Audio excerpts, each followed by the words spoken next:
올려드린 대로 찬송 주의 음성을 내가 들으니 통일 찬송가 219장, 새 찬송가 540장, 주의 음성을 내가 들으니 통일 찬송가 219장, 새 찬송가 540장 같이 찬양 드림으로 주일 저녁 라이브 토 예배를 시작하겠습니다. 주의 음성을 내가 들으니 사랑하는 말일세. 믿는 마음으로 주께 가오니 나를 영접하소서. 내가 매일 십자가 앞에 더 가까이 가오니 구세주의에 흘린 보배 피로써 나를 정케 하소서. 주여 넓으신 은혜 베푸사 나를 받아주시고 나의 품은 뜻 주의 뜻같이 되게 하여 주소서. 내가 매일 십자가 앞에 더 가까이 가오니 구세주의에 흘린 보배 피로써 나를 정케 하소서.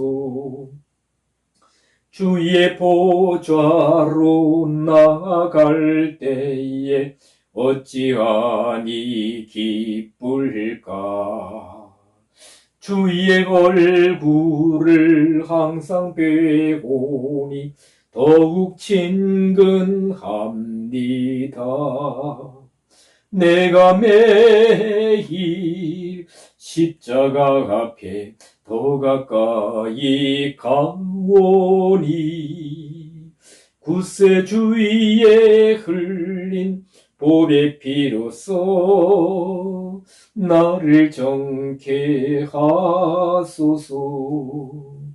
우리 구주의 넓은 사랑을 측량할 자 없으며 주가 주시는 참된 기쁨도 헤아릴 수 없도다.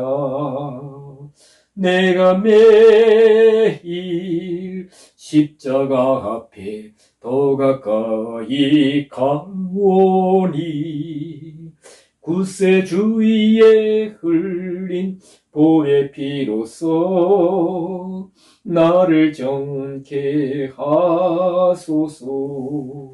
아멘.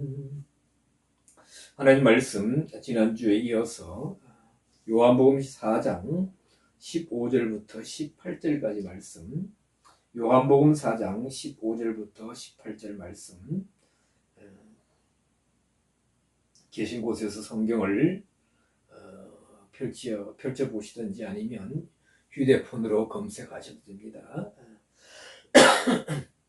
제가 봉독하겠습니다. 여자가 가로되 주여 이런 물을 내게 주사 목마르지도 않고 또 여기 물 길러 오지도 않게 하옵소서. 가라사대 가서 네 남편을 불러오라. 여자가 대답하여 가로되 나는 남편이 없나이다. 예수께서 가라사대 네가 남편이 없다 하는 말이 옳도다. 네가 남편 5이 있었으나 지금 있는 자는 네 남편이 아니니 네 말이 참되도다. 아멘. 오늘 읽어드린 본문으로 남편을 불러오라. 네 남편을 불러오라 라고 이제 제목을 정했는데요. 이 제목으로 같이 말씀을 잠시 나누도록 하겠습니다. 자, 사마리아 수가성 우물가에서 유대인 예수님과 사마리아 여인, 이름 알 수 없는 한 여인과의 만남과 대화가 이루어집니다. 그리고 예수님께서 13절 우리가 보았지만 이 물을 먹는 자마다 다시 목마르려니와 이 물을 마시는 자마다 그렇죠? 야곱의 우물 그 사람도 먹고 짐승도 먹고 다시 목마른다. 내가 주는 물을 먹는 자는 영원히 목마르지 아니하리니 우리가 지난주에 제가 말씀드리기를 영원히 목마르지 않다라는 것이 아니고 원어적으로 볼 때에 예수님 주시는 물 그렇죠? 말씀과 성령을 의미한다고 볼 수 있다. 그 물을 마시면 계속해서 먹으면 시대를 향하여 목마르지 아니한다. 시대를 향하여 그렇죠. 시대의 트렌드 그 시대 사람들이 추구하는 예수님 당시에 로마인 그리고 그 로마의 압제하에 살아가는 유대인들이 추구하는 유대인들에게는 어떤 나라의 독립이라든가 물론 나라의 독립도 중요하지만 또 로마인들이 어떤 꿈꾸는 제국주의 또 로마 귀족들이 누리고자 하는 어떤 쾌락이라든가 성공, 명예, 부 등등 각 시대마다 트렌드가 다르죠. 이 시대의 트렌드는 뭘까? 그렇죠. 잘 먹고 잘 사는 거요. 사람답게 사는 것, 돈 많이 버는 것, 뭐 쾌락, 다 같은 범주 안에 들지 않을까. 지난번에 어디 들으니까 1, 2, 3, 4, 88, 99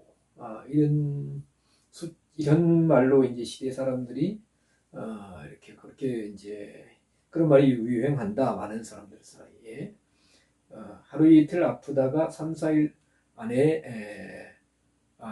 죽는다. 팔팔하게 99세까지 살다. 88, 99, 1, 2, 3, 4 이 순서인가요? 88, 99 1, 2, 3, 4 이 순서인가요? 모르겠습니다. 팔팔하게 99세까지 살다가 하루 이틀 3일 아프다 죽는다. 뭐 하여튼 그런 비슷한 말. 어쨌든 잘 먹고 잘 살자. 하여튼 뭐 그래서 사람들이 다 이렇게 그렇게 하려면 뭐 퇴직 후에 적어도 뭐 3억 원이 있어야 된다. 뭐 여러 가지 이제 그렇죠. 그래서 이제 돈 합니다만은 자 예수님이 주시는 말씀 성령의 생수를 마시게 된다면 시대를 향하여 목마르지 않는다. 시대를 초월하는 그렇죠. 사람을 보며 세상을 볼 때 만족함이 없은데 나의 하나님 한 분만으로 그분만으로 나는 만족하겠네. 복음성가도 있지만 우리가 정말 그 세상에 만족함이 없고 예수님 하나님 한 분만으로 진리만으로 정말 만족하느냐. 지난주에도 말씀드렸지만 많은 목회자나 유명한 사람들 또 많은 크리스찬들이 세상에 대해서 얼마나 성공과 야망 부와 명예와 성공에 대해서 얼마나 목말라 하고 있는지 우리는 가끔 보기도 합니다. 그런 분들은 뭐 하나님 모시에요. 우리는 잘 모르죠. 그런데 그런 이름뿐인 그리스도인들은 하나님 모시기에 정말 예수님이 주시는 영생수 생명의 물을 마시지 못하고 있다고 볼 수 있습니다. 뭐 사람이 우리가 판단하고 또 이렇게 결론을 내릴 것은 아니죠. 자, 이사야 55장 1절에 너희 목마른 자들아 내게 오라 돈 없는 자도 오라 너희 와서 돈 없이 값 없이 포도주와 젖을 사라. 목마른 자들은 하나님께로 오라 그랬습니다. 그러셨죠? 와서 사라. 대가를 지불하라는 겁니다. 돈 없이 돈 없이 값 없이 살아. 이 표현이 참 흥미로운데요. 아마 자신을 희생하고 또 뭐예요? 말씀을 따름으로 그것을 얻는다 이런 의미가 아니겠습니까? 자, 예수님으로부터 내가 주는 물을 마시는 자는 영원히 목마르지 않는 즉 시대를 향하여 목마르지 않는다 이 말씀을 듣고 여인이 대답합니다. 15절 오늘 본 대로 여자가 대답하되 주여 이런 물을 내게 주사. 그 여인의 이 고백은 뭐예요? 제가 지금 매우 목마릅니다. 목마르다. 이것은 세상에 대해서 채워지지 않는 어떤 갈망이 있다. 그것이 어떤 뭐예요? 사람과의 관계 아니면 남자 다섯 명의 남편 비슷한 사람 남편이라 하지 않았으니까 네가 남편 다섯이 있었으나 지금 이제는 네 남편 아니다. 어쨌든 다섯 명의 남자와 어떤 일정한 기간에 이렇게 만남이 있었고 지냄이 있었고 다 다섯 명의 남자와 헤어지고 다시 또 여섯 번째 남자와 살고 있는데 예수님은 그자는 지금 있는 자는 내 남편이 아니다 할 정도로 그러니까 이 여인은 뭔가 만족하지 못하는 그런 상태다. 참 성경에 나오는 여러 사람들 가운데 이 수가성 우물가인 여인은 굉장히 좀 우리가 이해 불가한 정말 이런 사람이 있을 수 있을까? 있었을까? 할 정도로의 좀 기이한 상태입니다만은 이 여인은 어쨌든 간에 이런 물을 시대를 향해서 목마르지 아니한 영원한 목마름이 해결되는 그런 물을 제게 주십시오라고 부탁하는 것을 볼 수가 있는데 자 우리도 예수님처럼 예수님의 이런 말씀을 들을 때 우리는 예수님 향한 이 여인처럼 제가 목마릅니다 라고 고백할 수 있어야 됩니다. 많은 사람들이 나는 목마르지 않다. 영적으로 목마르지 않다. 세상에 대해서도 목마르지 않다. 영적으로 충만하다. 이렇게 생각하는 것 같은데요. 주님 보시기 어떠하냐. 영적인 상태가 이것이 문제죠. 시 42편 1절 2절 우리가 너무나 잘 알다시피 하나님이여 사슴이 시냇물을 찾기에 갈급함 같이 내 영혼이 주를 찾기에 갈급하나이다. 내 영혼이 하나님 곧 생존하시는 하나님을 갈망하나니 하나님을 갈망하는 이런 시인은 자신의 상태를 사슴이 시냇물을 찾기에 갈급함 같아. 주를 찾기에 갈급하다. 우리 이런 영적인 목마름, 영적인 갈급함이 있어야 된다라고 볼 수 있고요.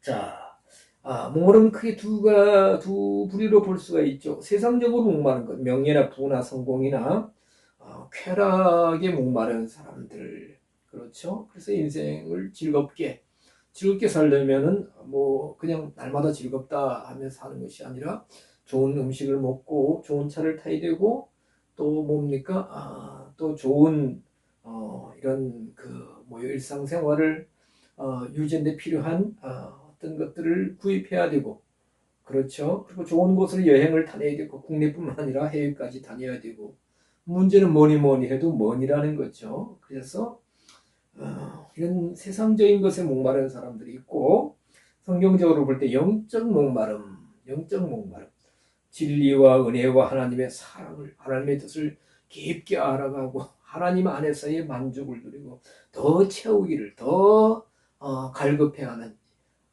정말 그 영적인 갈망 이런 하나님을 바르게 알고 하나님을 아는 바른 신앙으로 더욱더 성장해가는 그리고 그 뜻을 하나님의 온전한 뜻을 행하고 또 하나님의 형상 예수 그리스도의 형상을 닮아가기를 원하는 그렇죠. 우리가 얼만큼 하나님의 형상을 이루어가느냐 예수님의 형상을 이루어가느냐 우리 자신을 보면 알 수 있죠.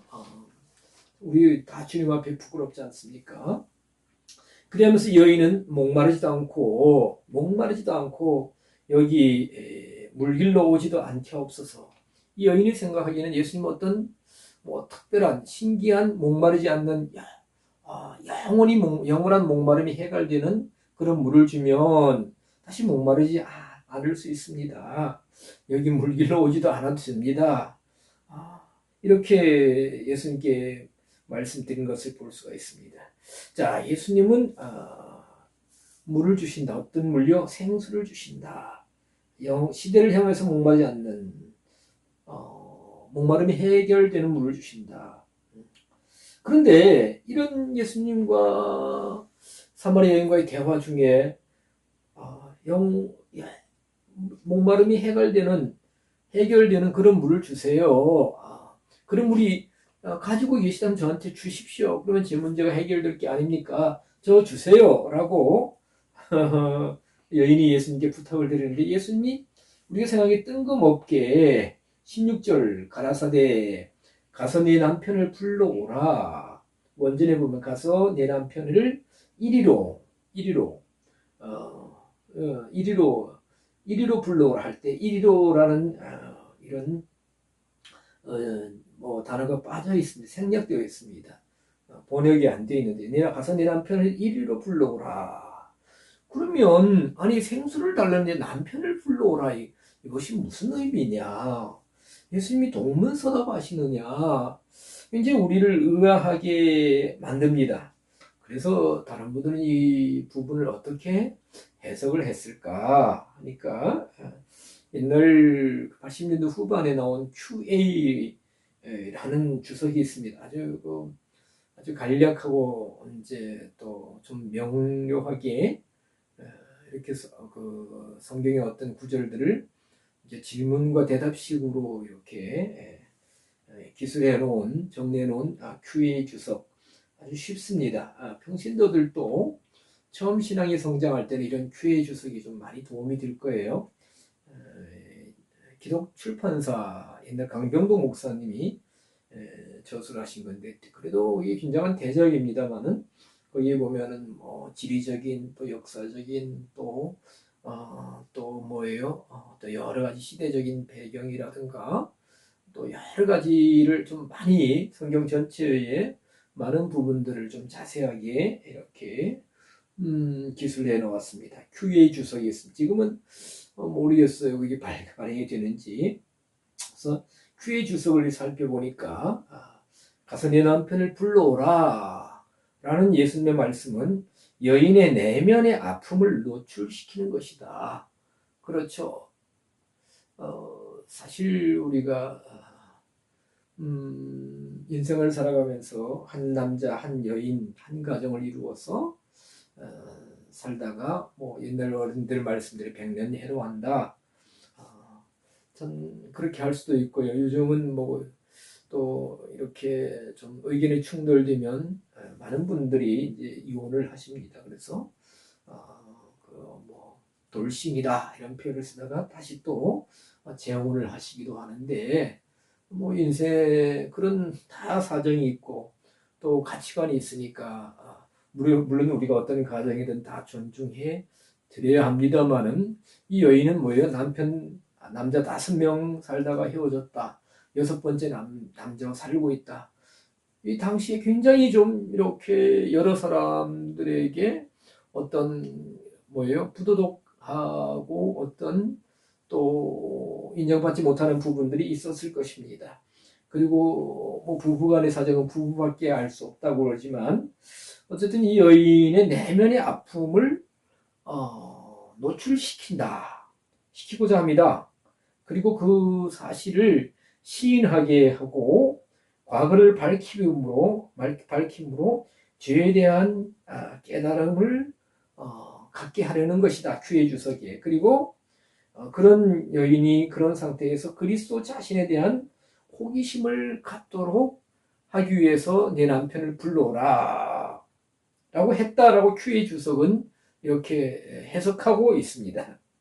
자, 그러면 이 예수님께서 처음 보는 여인에게 그 숨기고 싶은 그리고 자랑거리가 되지 않는 어떤 아픈 과거를 들추어내고 그리고 그 정곡을 찌르고자 하시기 위해서 찌르기 위해서 가서 네 남편을 불러오라 라고 하셨을까? 그런데 그게 아닌 것 같아요. 왜냐하면 네 남편들 해서 복수가 되어 있는 여기 보면 뭐예요?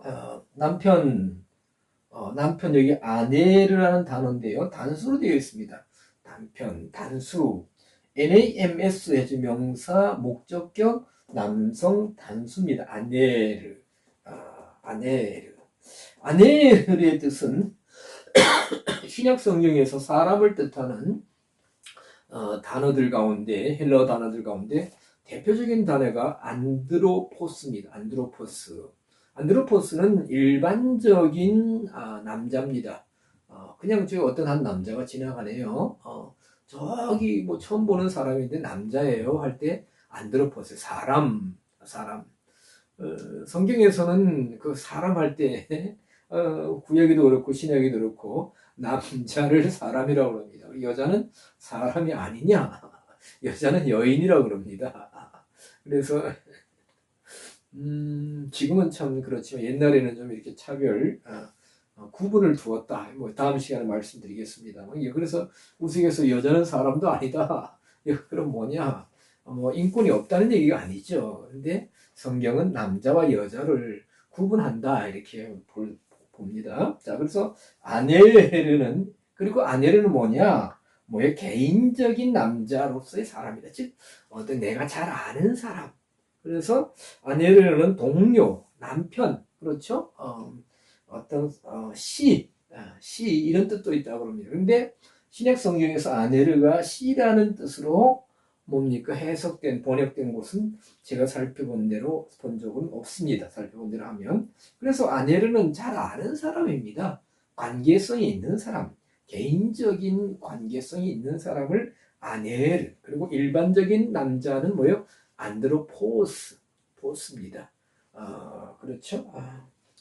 자, 그래서 예수님은 그 수가성 여인에게 뭐요? 가서 했습니다. 가서는 뭐예요? 헬라어로 휘파고입니다. 휘파고.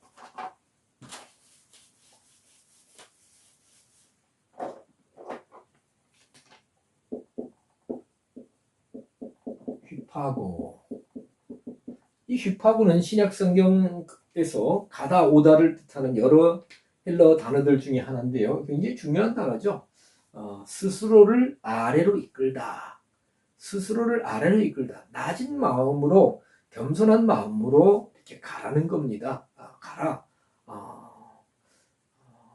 그렇죠. 마태복음 19장에 부자 청년에게 예수님께서 가서 네 소유를 팔아서 가난한 자들에게 주라 할 때도 휘파고입니다.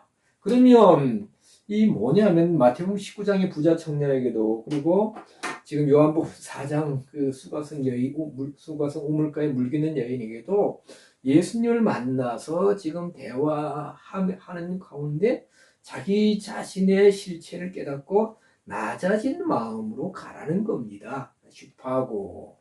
그렇죠. 우리가 많은 경우에 우리가 좀 기세등등하게 어디에 가기도 하고 오기도 하고 어깨에 이렇게 힘도 이렇게 주지 않습니까? 그런데 우리가 어떤 나보다 훨씬 더 많은 것을 어떤 지적으로 아니면 또 다른 것을 소유하고 나보다 월등한 사람을 만났을 때, 훌륭한 인격자를 만났을 때, 그리고 만약에 어떤 뭐 이렇게 격투를 하는 사람들이라든가 이런 사람들의 격투기를 하는 사람 나보다 몇 배 더 레벨 높은 사람 만나면 그 앞에서 이렇게 뭐 이렇게 겸손해지지 않습니까? 자신을 낮추어서 가는 그거죠. 그래서 예수님이 가서 네 남편을 불러오라 라고 말합니다. 여기로 불러오라. 이리로 오게 해라. 자, 그래서 사실 여기 이 의미는 뭐냐? 그러면 자 보세요. 지금까지 6명의 남자가 있었습니다. 어떤 상황인지는 우리가 알 수가 없어요. 그런데 남편들 다 데려오는 것이 아니라 그 6명의 남자들 중에 한 명을 불러오는 건 남편. 그러니까 여인이 말합니다. 저는 남편이 없습니다. 남편이 없습니다. 이상하죠, 그죠? 남편이 없습니다. 아니, 지금 6번째 남자가 살고 있는데 남편이 없다 하니까 이해가 되세요? 안 되세요? 안 되잖아요. 근데 예수님이 또 그 말에 호응해 주세요. 예수께서 가라사 네가 남편이 없다 하는 말이 옳도다. 너가 지금 거짓말하고 있지 않다. 남편이 없다 하는 말이 맞아. 그러면 뭐 지금 불륜 관계라는 겁니까? 뭡니까 도대체? 그러면서 네가 남편 5이 있었으나 지금 있는 자는 네 남편이 아니니 네 말이 참되도다. 네가 거짓말한 것이 아니야. 남편 5명이 있었어. 그러나 지금 있는 자는 네 남편이 아니야. 그 네 말이 참맞아. 참말이 지금까지 6명의 남자들과 살았지만 그 중에 한 명도 남편이 없었어. 이게 도대체 무슨 얘기입니까? 왜 수가성의 우물가에서 정말 진리를 선포하시는 예수님, 진리를 가르치시는 예수님이 이 말씀을 하시느냐? 그러면 우리가 남편의 의미가 뭔가를 우리가 살펴보아야 한다는 겁니다. 성경적으로. 구약 성경에 보면은 하나님과 이스라엘 백성들의 관계에 대해서 하나님을 아버지로 또 자녀로 또 하나님을 그들의 하나님으로 또 그들을 하나님 백성으로 이렇게 표현하는 것을 많이 볼 수가 있고요. 특히 여기 보면 하나님과 이스라엘 백성들을 관계에서 하나님을 이스라엘의 남편 되시는 하나님으로 표현하는 곳들이 있다는 겁니다. 자, 그래서 예레미야 31장 32절에 보면 뭐예요? 내가 그들의 남편이 되었어도 남편. 그렇죠. 예레미야 31장 32절. 그럼 뭐냐 하면 이 남편의 의미는 뭐예요? 구약시대에도 구약시대의 남편은 뭐예요? 여인을 택합니다. 택해가지고 사랑하고 보호해준다. 함께해준다. 모든 환경에서 지켜준다. 그래서 하나님이 이스라엘의 남편 된다는 것은 영적인 의미로 하나님께서 그들을 구속하신다. 하나님 백성으로 삼아주신다. 그리고 사랑해주시고 보호해주신다. 버리지 않는다. 제가 8월 31일 날 주례를 했습니다. 성남까지 가서 주례를 하면서 이제 그 서약을 하죠. 그래서 남편에게 먼저 그대는 누구누구를 신랑 누구누구는 신부 누구를 아내로 맞이해서 어떤 어려울 때나 아플 때나 어떤 상황에도 아끼고 내 몸처럼 사랑할 것을 하나님 앞과 이 많은 하객들 앞에서 서약합니까? 라고 질문을 합니다. 그러면 네 하고 신랑은 크게 대답하고요. 또 신부도 그렇게 하죠.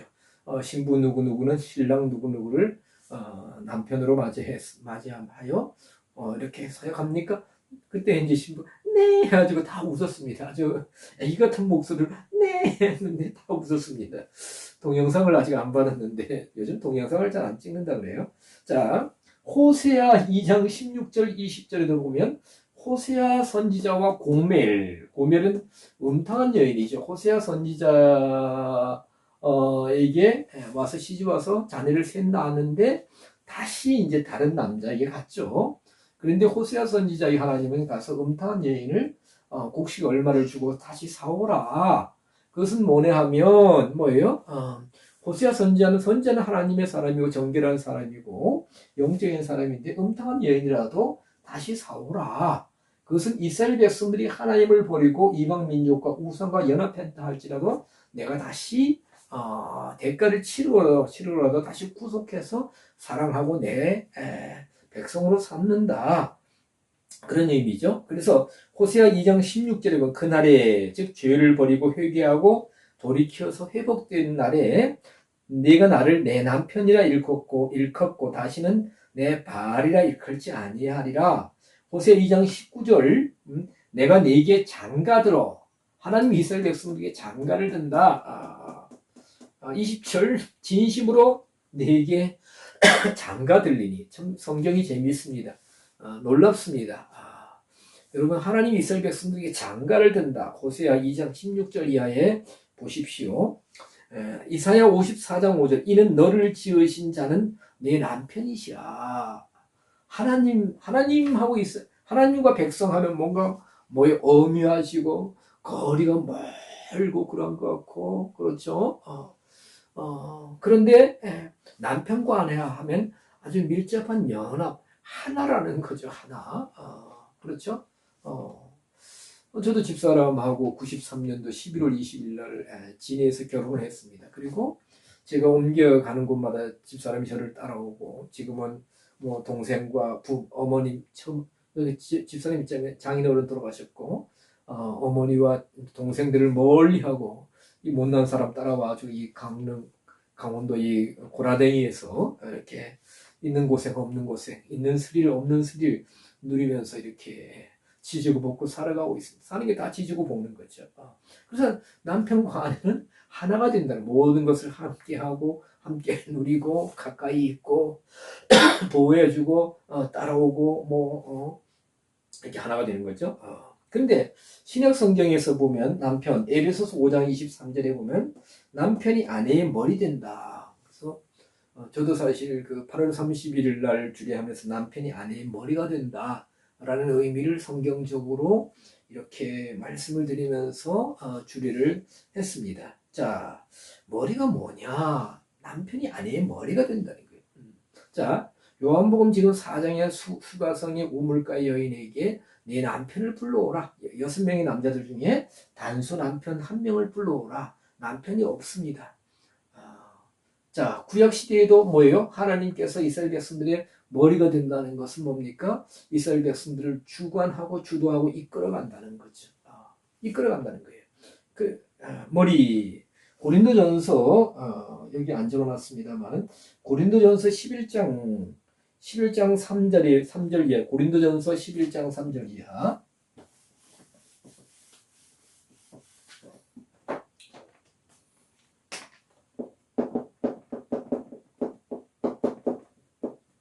고린도전서 11장 3절 이하에 보면은 뭐라 하셨느냐? 각 남자의 머리는 그리스도요.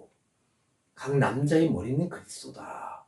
그래서 진정한 하나님의 사람들의 이 신약 시대에 있어서 구약 시대는 하나님께서 온 이스라엘의 주관자가 되시고 생명이 되시고 머리가 되시지만 신약 시대의 교회 시대에는 각 남자의 머리는 그리스도다.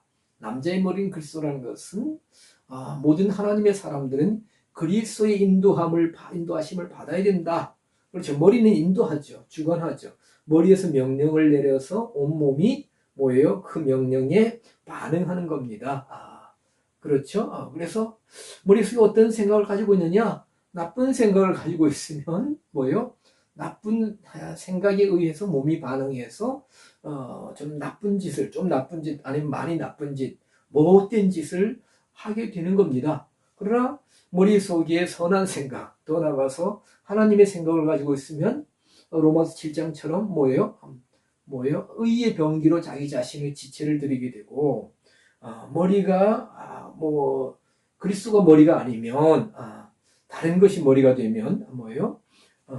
그 죄의 생각에 사로잡혀 죄에 의한 마귀가 머리가 된다면은 온 지체가 그 마귀의 인도를 따라서 지체가 반응해서 불의의 병기로 죄의 병기로 자신을 드리게 되는 겁니다. 그래서 각 남자의 머리는 그리스도, 여자의 머리는 남자다. 여자의 머리는 남자라는 겁니다. 이 남자라는 단어와 남편이라는 단어가 똑같은 아내르입니다. 아내르. 그래서 또 에베소 5장 23절에 보면 교회의 머리는 그리스도다. 그래서 교회는 오직 그리스도의 말씀대로만 행해야 된다는 것입니다. 머리 할 때 머리는 케펠레라는 단어인데 헬라어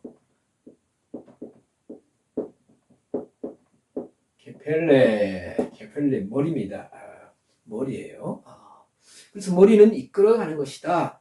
그래서 우리가 어떤 집단의 옛날에 산족들이 집단에 그 머리 우두머리 두목이라 머리 두자를 써서 그리고 어떤 우두머리 그러지 않습니까?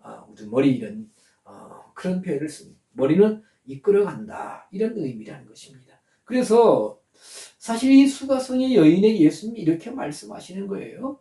이 사마리아 지역이죠. 그래서 이 진리를 떠나서 이렇게 자기들만이 그리심산의 성전을 세우고 또 하나님 백성의 그 모든 그 상태를 벗어나서 자기들 나름대로 어떤 종교 체계를 형성해서 지금 잘못된 가르침을 따라가고 있습니다. 사마리아인들의 머리는 하나님이 아니셔요. 그와 같이 그런 사마리아 지역에 사는 이 여인에게도 자신을 진정한 하나님의 세계로, 진정한 진리로 이끌어줄, 물론 그 영적인 지도도 없지만은 여자의 머리는 남자이기 때문에 이 남편이 정말 하나님 말씀 안에서 이 여인을 하나님께로 이끌어 가야 된다는 겁니다. 그러지 못하고 영적인 어둠에 있는 이 여인에게 지금 모든 교회의 머리가 되시고 우리 모든 인생의 머리 되시는 누가 나타나신 거예요? 예수님께서 나타나셨다 이겁니다. 자, 우리가 에덴 동산에서 아담과 하와가 뱀의 유혹을 받아서 뱀으로 나타난 사탄의 유혹을 받아서 범죄하고 그리고 낙원에서 에덴 동산에서 추방되는 것을 볼 수가 있는데 하나님께서 아담에게, 아담이 하와를 이렇게 이끌어가는 그런 영적인 질서를 이렇게 부여해 주셨다.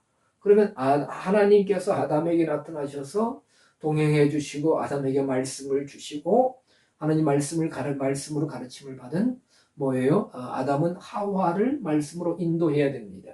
그런데 뱀으로 나타난 사탄의 말을 듣고 하와가 아담을 뭐예요? 이렇게 선악과를 따서 먹도록 했죠. 그래서 남자의 머리를 여자 역할 하와가 했을 때에 하나님의 그 영적인 질서가 파괴되고 오히려 또 범죄하고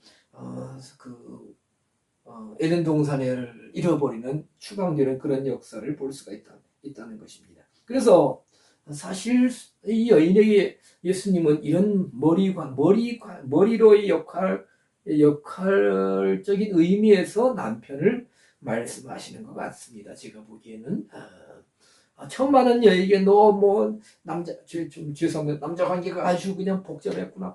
데려와라. 너 이렇게 죄를 많이 지었구나. 회개하라. 이렇게 막 닥달하는 것이 아니라는 겁니다.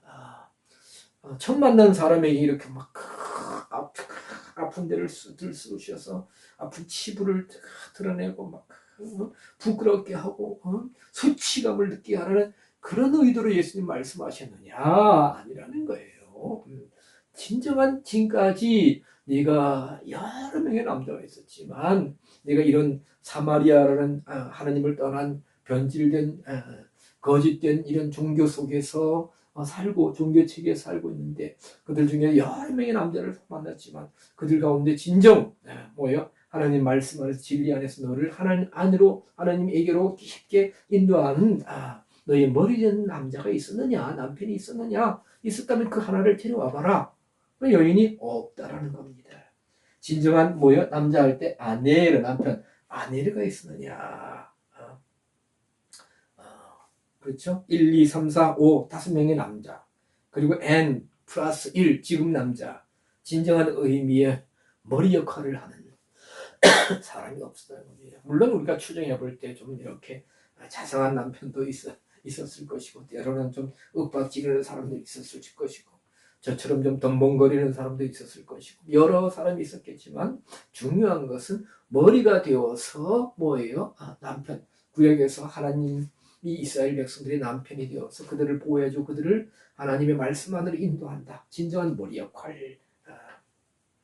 오늘 말씀을 통해서 우리는 2000년 전에 수가성 오물가에서 예수님과 이 여인과의 대화 뿐만 아니라 주님이 우리에게 다가오셔서 이렇게 질문하신다면 첫째 우리 남자들 여기 남편들이 있죠. 우리는 가정에서 과연 내 아내들에게 정말 그리스도의 세계로 깊게 하나님 세계로 인도하는 말씀의 세계로 인도하는 남편의 역할을 하고 있느냐. 성경에 보면은 아브라함의 아내 사라가 남편을 주인이라고 했다. 우리 강원도 영동 지역에서도 어렸을 때는 제가 들으니까 이 남편분을 가리켜서 우리 주인 주인이 했는데 그 주인이라는 두 단어를 줄여서 죄양반 그렇게 말했습니다. 그래서 만약 이웃집 아저씨가 이렇게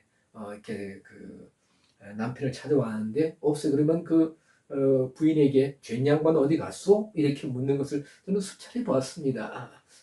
죄양반. 그래서 어떤 가정을 책임지는 가정을 지키는 그런 주인뿐만 아니라 우리 그리스도인들은 뭐예요? 가정의 신앙적인 면을 책임질 수 있는 물론 주인은 그리스도 계시지만 우리가 남편 역할 즉 온전한 머리 역할을 해야 된다.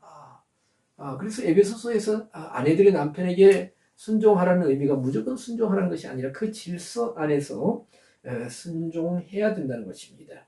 그리고 우리는 그와 같이 되기 위해서는 우리는 우리 자신들이 각 남자들이 먼저 그리스도와의 신비한 연합이 있어야 됩니다. 내가 먼저 그리스도를 머리로 해서 내 생각과 내 의지와 내 방법 모든 것을 버리고 오직 그리스도의 말씀대로 내가 순종하고 그리스도께서 이끄신 대로 온전히 정말 이끌려가고 인도함을 받는 그런 삶, 그런 신앙, 영적인 질서 안에서 그 관계를 가지고 그 말씀을 가지고 뭐예요? 내 아내를, 내 가정을 그리스도께로 인도할 수 있는 그런 역할을, 그런 직분을 감당해야 된다는 것입니다. 그리고 또 우리 전체를 볼 때에 우리는 교회의 머리는 그리스도다 했습니다. 그래서 우리가 성경에서 보면은 계시록에 있지만은 예수 그리스도는 신랑이요 교회와 성도를 신부로 비유합니다. 이런 진정한 영적인 인도하심과 질서 안에서 신랑 되신 예수님 인도하시고 남편 되신 예수님 또 남편 되신 예수님과 결합하여서 온전히 인도받고 순종받는 온전한 신변 연합을 이루는 교회와 신부를 볼 수가 있습니다. 이 말씀을 볼 때 이 시대에 그리스도를 머리로 하지 않는 교회와 성도들은 영적으로 수가성 우물가에 있는 여인과 같아. 그리할 때 이 여인처럼 목마르다라고 예수님이 말씀하시는 겁니다. 그리하면서 예수님은 진정 우리에게 이 시간도 질문하십니다. 내가 너의 남편이냐? 내가 너의 남편. 너희가 나를 남편으로 삼느냐? 즉 뭐요? 너희가 나를 머리로 인정하느냐? 머리를 인정한다는 것은 뭡니까? 인도하고, 주관하고, 그냥 인도하고 주관하고 큰 소리 치고, 옛날에는 큰 소리 쳤잖아요, 남자들이. 남자는 하늘, 여자는 땅을 했는데 그런 의미가 아니라, 어디를 인도하는 겁니까? 그리스도께로 인도하는 거죠. 그리스도 인도해서 그리스도 안에서 하나님께로, 하나님의 깊은 영적인 세계로 인도하는 그 역할을 하는 것입니다. 자, 수가성 여인의 5명 플러스 1명의 남자들. 지난주 시간에 드렸습니다만은 그 견해가 있다. 5명의 남자 도대체 누구냐? 또 1명 실제적인 사람이냐? 그래서 지난주인가 말씀드려서 아니다. 이 수가성 우물간의 여인은 예수님 당시에 하나님과 멀어진 이스라엘을 상징한다. 사마리아와 같이 하나님과 멀어진 이스라엘 전체를 상징한다. 그러면서 구약 시대부터 이스라엘이 가까이 하다가 또 이렇게 또 멀어지고 했던 그들에게 버림받은 또 결별한 강대국 애굽, 아수르, 바벨론, 페르시아, 성경에서는 바사로 나오죠, 그죠? 헬라 하면 5나라 강대국입니다. 그리고 플러스 1명 누구냐? 한 제국, 예수님 당시에 로마 제국, 그렇죠? 로마 제국이다. 이렇게 해석하는 좀 이렇게 재미있는 견해도 있다. 근데 이것이 뭐냐 하면 다 강대국들입니다. 제국들입니다. 겉으로 보기에는 거대하게 보이고 풍요롭게 보이고 성공하게 보인 어떤 그런 그런 대제국이라는 것입니다. 그래서 사실 우리 즉 교회와 성도들도 이런 애굽, 아수르, 바벨론, 페르시아, 헬라, 로마와 같이 세상적인 성공, 거대함, 풍성함 이런 것을 추구하고 또 사모한다면 목마르다면 세상적인 부유함과 강한 어떤 세력을 그리고 가까이 하고 목말라 한다면은 주님 보시기에 진정한 머리가 없는 상태다라고 말씀하신다고 볼 수도 있는 것입니다. 자, 예수님께서 오늘 우리에게 질문하십니다. 수가성 여인에게처럼 가서 예수님과 대화하고 예수님을 깊게 묵상하면서 하는 상태에서 가서 네 남편을 불러오라. 여기로 불러오라. 그래서 그들이 과연 수가성 여인에게 너희들을 어떤 하나님의 진리 세계로 인도했느냐, 이끌어가고 있느냐, 이끌었었느냐, 아니면 지금 내가 너에게 하나님의 진리 세계로 지금 진리 세계에서 이끌어가고 있고 말씀을 들려줬다. 그런 남편이 있다면 데려와 봐라 라고 말씀하신 것처럼 과연 우리는 우리의 머리를 우리의 남편, 영적인 남편을 누구로 삼고 있느냐, 누구의 인도를 받느냐, 주님께서 우리에게 말씀을 통해서 질문하시고 우리가 정말 그 말씀으로 우리 자신들을 진단받을 수 있는 귀한 시간이 되기를 바랍니다. 기도하겠습니다. 하나님 감사합니다. 수가성 여인과 예수님과의 대화 속에서 오늘 우리에게 들려주시는 주의 음성을 듣게 하여 주시옵소서. 우리의 진정한 머리는 예수 그리스도입니까?